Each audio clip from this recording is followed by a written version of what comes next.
Picture this, a bustling marketplace in ancient Africa, where traders from distant lands haggle over exotic spices, precious gems, and fine textiles. The air is thick with the scent of incense and the chatter of a dozen languages. Welcome to Aksum, the forgotten empire that once ruled the Horn of Africa. Hey there, history buffs and curious minds. Today, we're diving into the fascinating tale of the Aksumite Kingdom, a powerhouse that shaped the destiny of northeastern Africa for centuries. Buckle up, because this story's got it all. Power, faith, and a mystery that's puzzled historians for generations. Our journey begins in the misty mountains of what is now northern Ethiopia and Eritrea. It's the 1st century CE, and while Rome is flexing its muscles across the Mediterranean, a new player is emerging on the African stage. Aksum, with its strategic location along the Red Sea trade routes, is about to make its mark on history.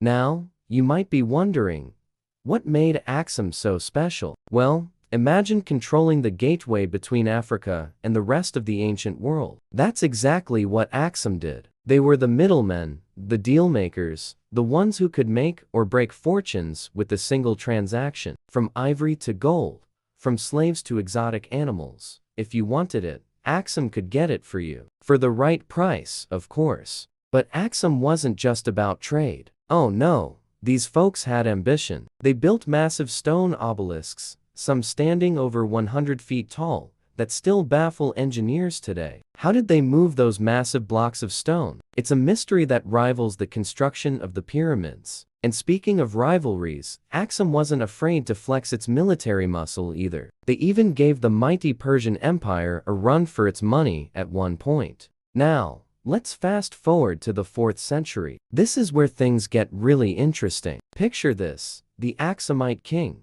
Ezana, is out on a hunting trip. Suddenly, he sees a vision across of light in the sky. It's like something out of a Hollywood movie, right? But for Ezana, it was a life-changing moment. He converts to Christianity on the spot, making Aksum one of the first Christian kingdoms in the world. This wasn't just a personal decision, it was a game-changer for the entire kingdom. Aksum became a beacon of Christianity in Africa, minting coins with crosses and building grand churches. They even claimed to possess the Ark of the Covenant. Yes, that Ark, the one Indiana Jones was after. Talk about upping your religious cred. But here's where our story takes a turn. From the 7th century onwards, Aksum's star began to fade. What happened? Well, it's a classic case of location, location, location. You see, as Islam spread across the Middle East and North Africa, trade routes shifted. Suddenly, Aksum found itself on the wrong side of history, economically speaking. It's like owning the hottest nightclub in town, and then a new highway gets built that bypasses your street completely. Aksum's ports, once bustling with activity, grew quiet. The flow of gold and exotic goods slowed to a trickle. The kingdom that once minted its own coins now struggled to keep its economy afloat. But don't think for a second that Aksum went down without a fight. They adapted, they persevered, they reinvented themselves. The kingdom might have lost its international clout, but its legacy lived on in the Ethiopian highlands. The language, the culture, the fierce pride, all of these carried echoes of Aksum's golden age.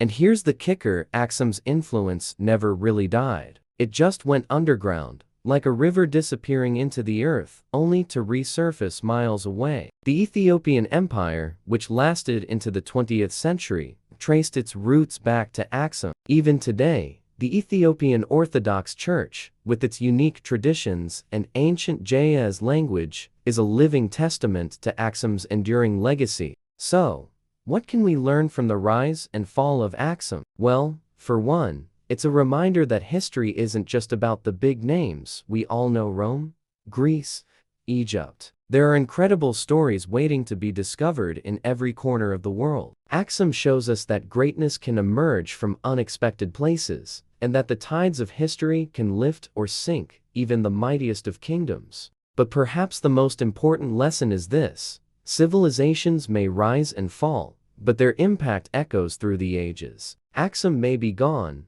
but its spirit lives on in the proud people of Ethiopia and Eritrea, in the ancient churches carved into rock faces, and in the mysteries that still surround its legendary past. As we wrap up our journey through time, I can't help but wonder, what other forgotten empires are out there, waiting for their stories to be told? What hidden chapters of history are yet to be uncovered? If you've enjoyed this dive into the fascinating world of Aksum, why not share this video with a friend who loves a good historical mystery? And hey, if you want to make sure you don't miss out on more tales from the forgotten corners of history, go ahead and hit that subscribe button. Trust me, we're just getting started on this adventure through time. So, until next time, keep your curiosity alive, your mind open, and remember the past is full of surprises, just waiting to be discovered. See you on our next historical journey.